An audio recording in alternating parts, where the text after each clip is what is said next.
первый раз будем пробовать устрицы.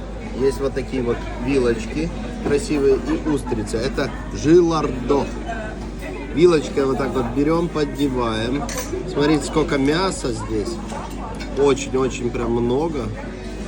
Поделим.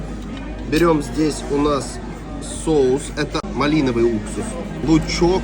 Пару капель лимончика.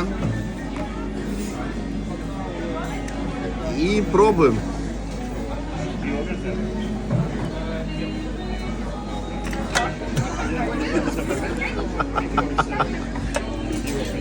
Шучу, очень вкусно и не первый раз я их пробую.